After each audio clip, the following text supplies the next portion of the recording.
রাত তখন প্রায় 12টা। গ্রামের সব ঘর অন্ধকারে ডুবে গেছে। শুধু দূরে কাঠগোলাপ বনের পাশে ছোট্ট একটা কুঁড়ে ঘরে কেরোসিনের আলো দপদপ করে জ্বলছে। ঘরের ভেতরে মীরা একা বসে আছে। তার স্বামী শহরে কাজ করে, মাসে একবার আসে। এই সময়টা মীরা প্রায়ই জানলার পাশে বসে থাকে। বাতাসে ভেসে আসা কাঠগোলাপের গন্ধে যেন তার মনটা ভরে যায়। কিন্তু সেদিন গন্ধটা ছিল অন্যরকম, ভারী, কেমন একটা ঠান্ডা ভাব মিশেছিল তাতে।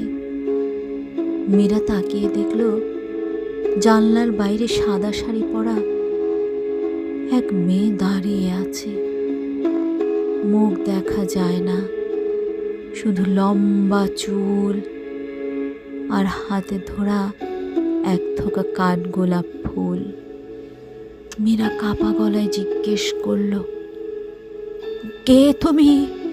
কোথায় থাকো?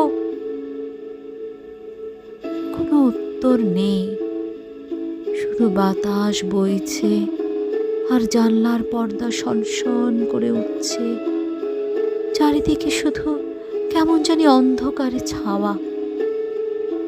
মীরা দরজা খুলে বাইরে এলো, দেখল মাটিতে কিছু ফুল।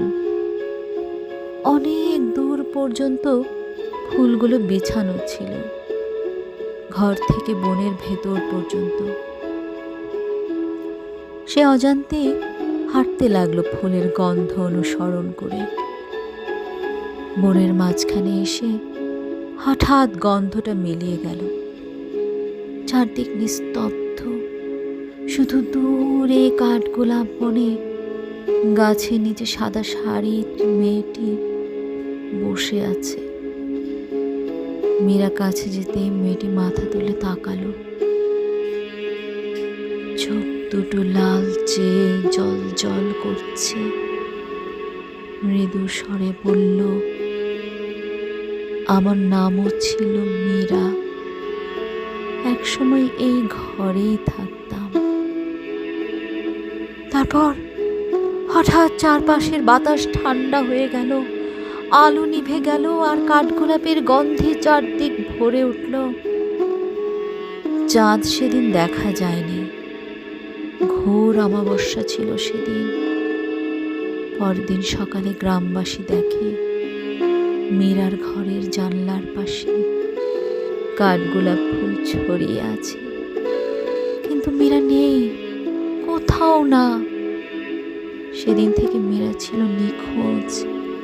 মীরাকে কোথাও আর পাওয়া যায়নি।